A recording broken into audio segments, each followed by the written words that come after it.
नमस्कार दोस्तों, famous book club में आपका स्वागत है। आज हम बात करने जा रहे हैं विक्रम बेताल की कहानियों के बारे में, जिसे बेताल पच्चीसी के नाम से भी जाना जाता है। तो आइए सुनते हैं विक्रम बेताल की 7वीं कहानी, जिसका शीर्षक है किसका पुण्य बड़ा। मिथिलावती नामक नगरी में एक गुंधिप नाम का राजा शासन करता था। एक बार उसकी सेवा में दूर देश से एक राजकुमार आया, लेकिन राजा की निगाह कभी उसके ऊपर नहीं गई। फिर भी वह सेवा में लगा रहा। एक दिन राजा जंगल में शिकार करने निकला तो वह राजकुमार भी राजा के साथ चल दिया। जंगल में जाकर राजा के सभी सेवक एक एक करके बिछने लगे। अब केवल राजकुमार ही उनके साथ चल रहा था। वे चलते हुए घने वन में जा पहुँचे। इतने में राजा की नजर उसके ऊपर पड़ी तो उसने कहा, रुको राजकुमार, तुम इतने कमजोर क्यों हो। राजकुमार, ये मेरे कर्मों का दोष है राजन। मैं जिस राजा के यहाँ जाकर सेवा करता हूँ, उसकी नजर मेरे ऊपर कभी नहीं पड़ती है, जबकि वह हजारों लोगों का पालन करता है। राजन, ये 6 बातें मनुष्य को हल्का करती है। खोटे नर की प्रीत, बिना कारण हंसी, स्त्री से विवाद, असज्जन स्वामी की सेवा, गधे की सवारी और बिना संस्कृत की भाषा। महाराज, ये 5 चीजें भगवान इंसान के पैदा होते ही उसके भाग्य में लिख देता है। आयु, कर्म, धन, यश, विद्या। जब तक मनुष्य के पुण्य अच्छे रहते हैं तो उसके आगे पीछे बहुत से दास दासियां रहते हैं, लेकिन जब पुण्य घट जाता है तो अपना भाई भी बैरी बन बैठता है। लेकिन जरूरी नहीं कि सच्चे स्वामी की सेवा भी व्यर्थ जाए, कभी कभी फल मिलता है। ये सुनकर राजा उससे बहुत प्रसन्न हुआ और वे दोनों वापस नगर चले गए। राजा ने राजकुमार को महल में नौकरी पर रख लिया, उसे अच्छे कपड़े और खाने को भोजन दिया। एक दिन राजकुमार किसी काम से बाहर जाता है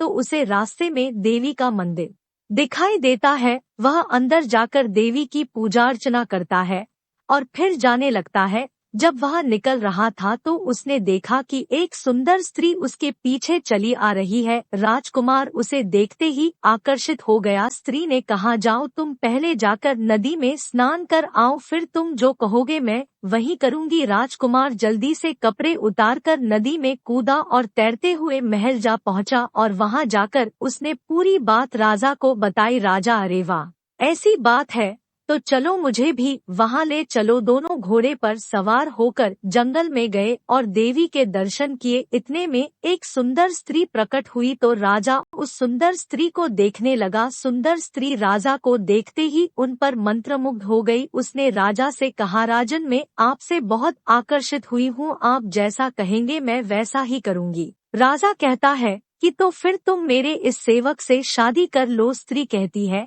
कि ऐसा कैसे हो सकता है, मैं तो आपसे प्रेम करती हूँ। राजा कहता है कि सज्जन लोग कभी अपने वचनों से मुंह नहीं मोड़ते हैं, तुमने मेरी बात मानने का वचन दिया है। इतना कहकर राजा ने दोनों का विवाह करवा दिया। बेताल ने राजा से कहा कि बताओ महाराज, राजन और सेवक में से किसका काम बड़ा हुआ। राजा का तो धर्म होता है परोपकार करना, इसलिए यह कोई बड़ी बात नहीं है, लेकिन सेवक का धर्म न होते हुए भी उसने उपकार किया तो यह बड़ी बात है। इतना कहकर बेताल जाकर पेड़ पर लटका। इस कहानी से हमें ये सीख मिलती है कि हिम्मत कभी नहीं हारनी चाहिए और कर्म लगातार करते रहना चाहिए। आशा है आपको यह विक्रम बेताल की कहानी आपको पसंद आई होगी। इसे अपने बच्चों को भी सुनाएं।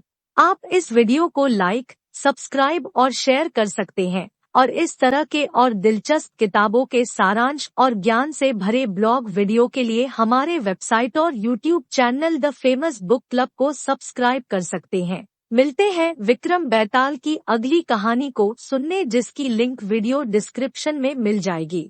तब तक के लिए नमस्कार। नमस्कार दोस्तों, फेमस बुक